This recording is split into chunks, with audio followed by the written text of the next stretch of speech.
Okay po, kaibigan, kumakain ba kayo nito? Buto ng kalabasa. Okay? Favorite ko yan, squash seeds. Dati, sinusubukan natin buto ng pakwan, di ba? Pero hindi ko mare-recommend buto ng pakwan kasi masyado matigas.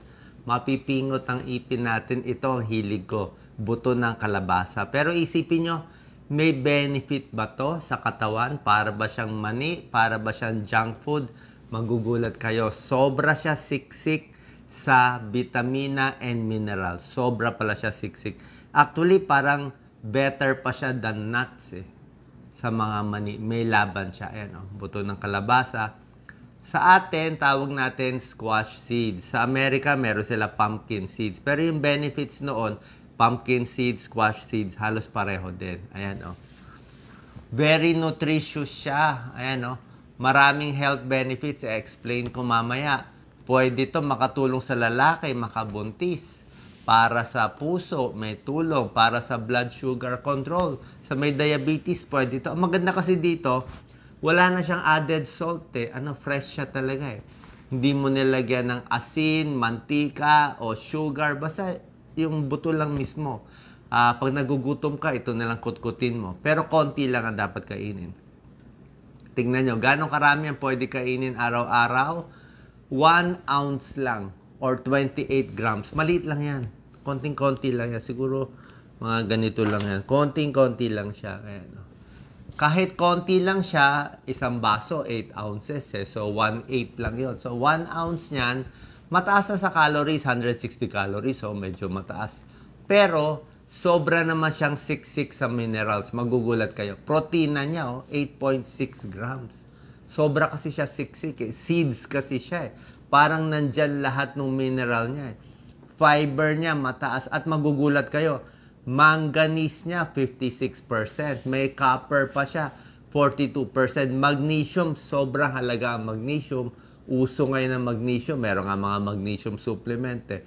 40% ng magnesium makukuha mo sa 1 ounce lang.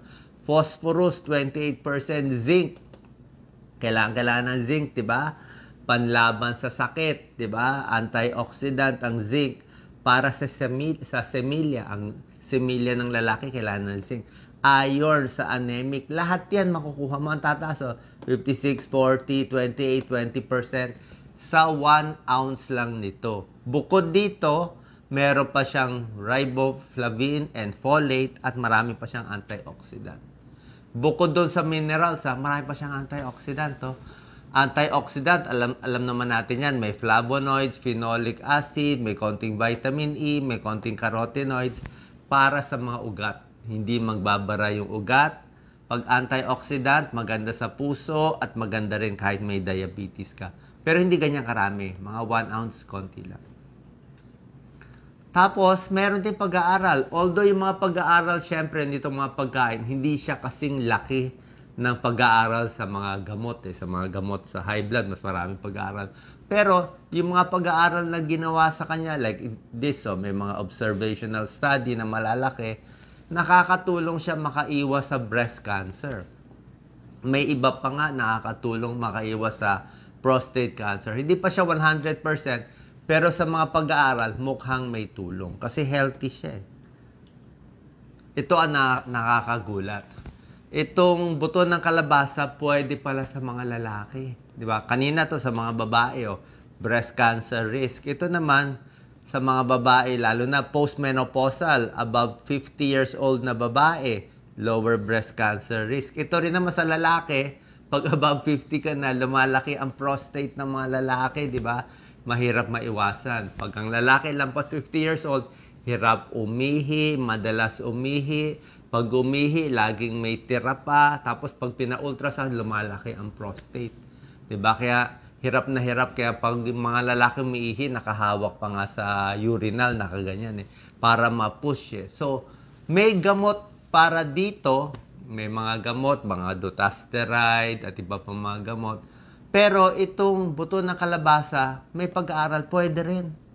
Nakakabawas din siya ng sintomas ng benign prostatic hyperplasia, BPH.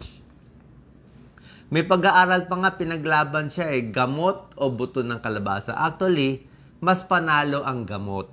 Okay? Yung gamot, mas mabisa, magpaliit ng prostate, pero yung gamot, pwedeng may side effect. Itong buto ng kalabasa pagkain, fewer side effect. Pwede rin siya sa ibang pag-aaral, overactive bladder, yung ihi ng ihi, 30 minutes, ihi ng ihi, kahit konti ang ihi. So, makakatulong siya sa mga lalaki, may problema sa ihi. Try niyo po. Ito, napakaganda sa buto ng kalabasa. Very high in magnesium. Yan. Diba? Bihirang-bihira yung pagkain mataas sa magnesium. Actually, meron pa nga, yung iba, pinapainom pa nga ng mga magnesium supplement. Pero ito, natural source siya ng magnesium. Oh. May pag-aaral sa Amerika, 48% ng mga Americans kulang sa magnesium. Sa Pilipinas, wala tayong pag-aaral. I think, ganyan din kadami sa Pilipinas. Kasi, siyempre, mahirap, konti lang ang nakakaing mga masustansya. So, baka sa atin, 50% kulang din tayo sa magnesium. Pag kulang ang tao sa magnesium, tataas ang blood pressure, magkakasakit sa puso, hihina ang buto, magloloko din ang blood sugar. So, itong magnesium-rich foods na pinakita ko dito sa buto ng kalabasa, nakakatulong sa BP, blood pressure, heart disease, para lumakas ang buto, buto, puso, blood pressure, at blood sugar.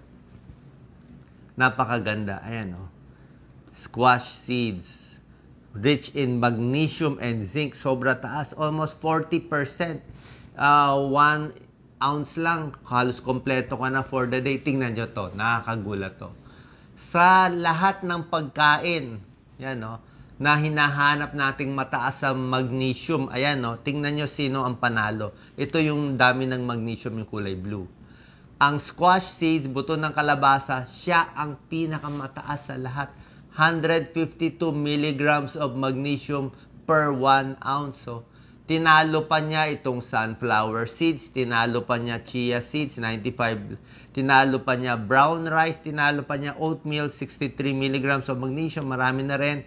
Tinalo pa niya ang mani, 65 milligrams lang. Siya, almost doble, lampas pa. Tinalo pa niya spinach, avocado, prunes, tsaka raisins. Siya ang pinakamataas buto ng kalabasa. Baka hindi lang na pag-aaralan to, pero sa tingin ko, maraming benefit ito para sa inyo. Tulad na sinabi ko, may antioxidant, maganda sa puso. Ayan, mataas sa antioxidant. Bakit maganda sa puso? Antioxidant. May magnesium, may zinc para to sa immune system. May unsaturated fat, good fat to Diba? Meron din siya mga omega-3, omega-6, good fats din to.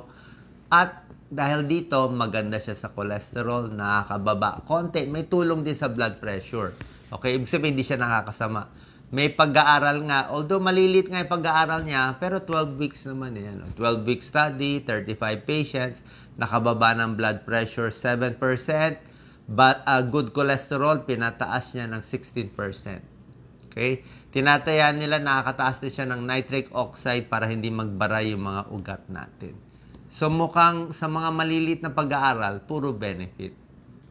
Yan. Sa blood sugar, meron din pag-aaral. Ayan, dahil mataas ang magnesium content, baka nakakababa din sa diabetes. Ito, may isang pag-aaral, large observational study. Yung mga taong kumakain ng high magnesium foods, lower type 2 diabetes by 15%.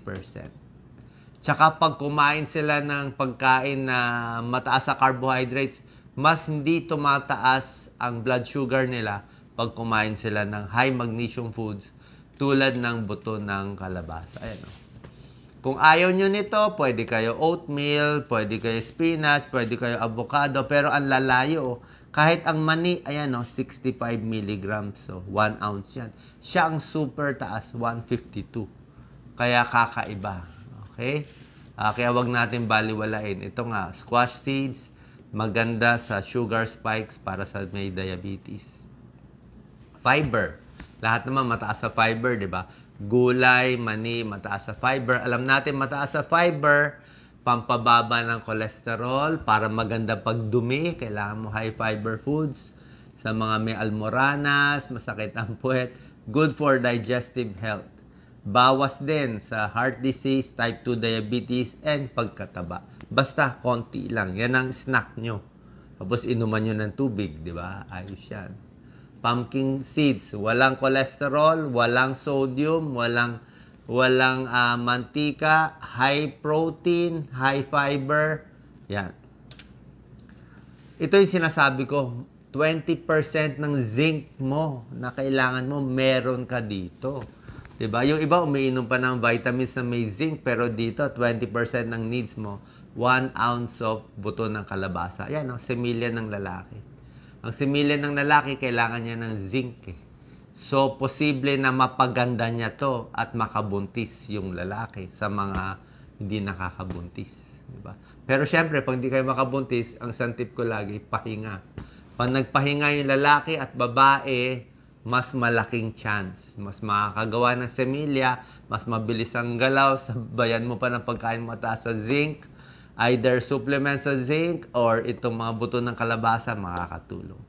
At meron din pag-aaral, mukhang nakakatulong din sa testosterone level ng lalaki. Buto ng kalabasa, meron din tryptophan. Ang tryptophan, pampaantok, pamparelax. Okay? Dahil din sa magnesium, pamparelax din to. Ayan, pamparelax. Sa magnesium, sa tryptophan content niya, mas nakakaganda ng tulog. Question mark naman. Di pa naman 100% yan. At mabilis kainin. Pwede mong gawing snack. Pwede mo lagay sa salad, kahit anong ulam. Pwede mo ilagay. Yung iba sa sabaw. Yung iba sa cereals. Diba? Yung mani kasi, ang problema sa mani, diba? Puro salted. High calorie, puro salt. Ang mani natin, puro asin, puro prito, puro mantika ang problema. Kaya ito, mas maganda. Wala siyang dagdag. Ganyan lang siya. Ito, niluto pa siya. Sa mga tinapay, di man nilalagyan ng squash seeds o pumpkin seeds. Or simpleng kutkutin.